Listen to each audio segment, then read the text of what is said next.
As a man, your shoulder is a very important part of your physique and should be a very important part of your workout. The video you're about to watch is going to tell you everything you need to know to develop your shoulder, the reason why you should develop your shoulders, the workouts you need, the most important workout you need to develop your shoulders, and everything else you need to know. The video you're about to watch is from a channel called Muscles Monsters, and really these guys are monsters in their routines, in their programs and everything. So I'm going to leave a link to their channel in the description below. You go, you check their channel, you subscribe to the channel, and don't forget, like this video and subscribe to this channel. So make sure you learn a thing or two and inculcate in your workout. If there's one muscle group that will make your physique stand out, it's shoulders. Having well-developed delts creates an illusion of a smaller waist, which is essential for creating the X-frame, or V-taper, most bodybuilders strive for. Aside from aesthetics, shoulder training can also help maintain optimal shoulder health. Nonetheless, despite being regarded as one of the most aesthetic muscle groups, many beginner and intermediate trainees struggle to grow their shoulders, never truly reaching their full potential. That is why today we're going to go over everything you need to know about effective shoulder training and the only 3 dumbbell exercises you need to grow some Death Star delts. The deltoids are comprised of 3 heads: the anterior deltoid, commonly known as the front delt, the lateral head, also known as the side delt, and the posterior deltoid, also known as the rear delt. For optimal shoulder development, you want to train all 3 heads. However, this doesn't mean you need to perform isolation exercises for all of them. So what exercises should you prioritize to get the best gains? Let's dive into it.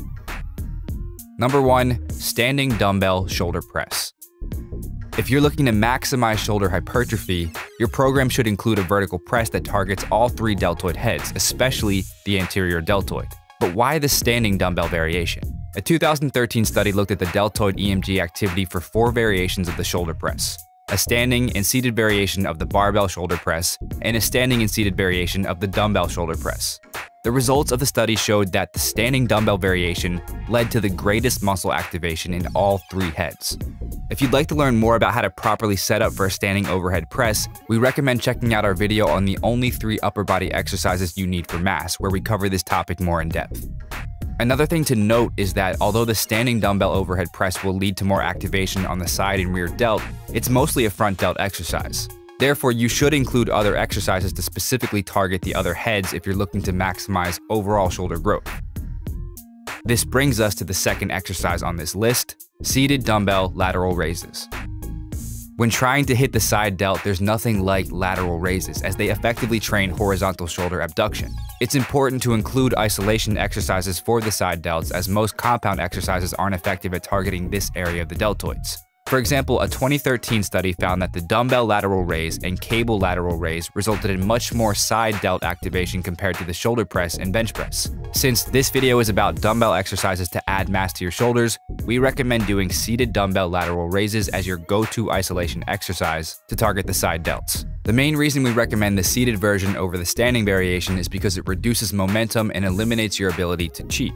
Speaking of cheating on reps, remember that lateral raises are a single joint isolation exercise, which means you'll probably get the best results by using lighter weights and higher reps in the 10 to 20 rep range.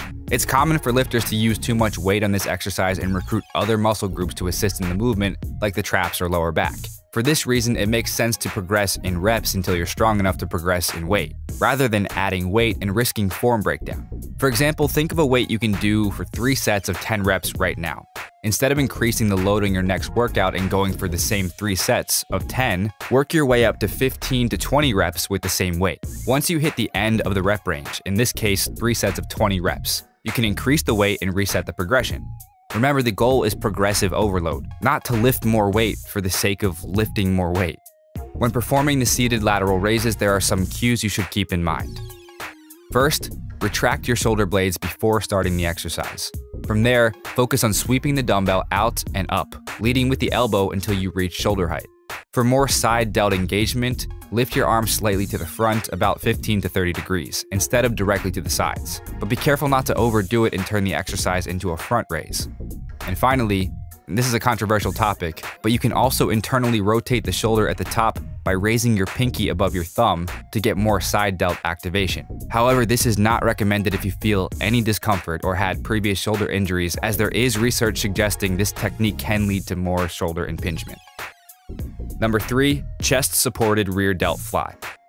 To wrap up this list, we need an exercise that's going to target the rear delts, an important muscle often neglected by most people. The rear delts give your shoulders a more rounded 3D appearance and contribute to overall shoulder and postural health. Similar to the side delts, they don't get a lot of activation from shoulder presses alone. However, it's worth noting that the rear delts are active in compound pulling exercises like barbell rows and pull-ups. But isolation exercises tend to outperform rear delt activation, which is why you should include them into your training. One of our personal favorites is the chest-supported rear delt fly because it minimizes momentum and prevents you from cheating, thus placing more tension on the rear delts. For this exercise, you want to set the bench at about 30 degrees and place your lower chest against the top of the bench. From there, focus on sweeping the weight out and to the sides, briefly holding the contraction at the top and controlling the descent. Similar to the lateral raises, peak tension is going to occur when the dumbbells are at the top of the movement, and it will progressively go down as you bring your arms to the bottom. To work around this, stop the dumbbells slightly short at the bottom to keep constant tension on the rear delts. Another cue that might help activate more of the rear delts is your grip. A 2013 study by Schoenfeld et al. Suggested a neutral grip may result in more tension for the rear delts, but also noted some people may get better activation from a pronated or palms facing down grip. Thus, it's probably best to choose what feels best for you and gives you the most mind-muscle connection. Finally, since this is a single joint isolation exercise, we recommend using a similar progression scheme to the one suggested previously. Some common mistakes for the rear delt fly include going too fast or turning the movement into a row, where the back muscles are taking over. Remember that you want to sweep the weight out and put as much tension on the rear delts as possible. This may require you to use a lighter weight and slow down the movement, but it will lead to more gains over time. Thanks for watching this video. If you find value from this video, please press the like button and subscribe to this channel. Thank you. See you in the next video.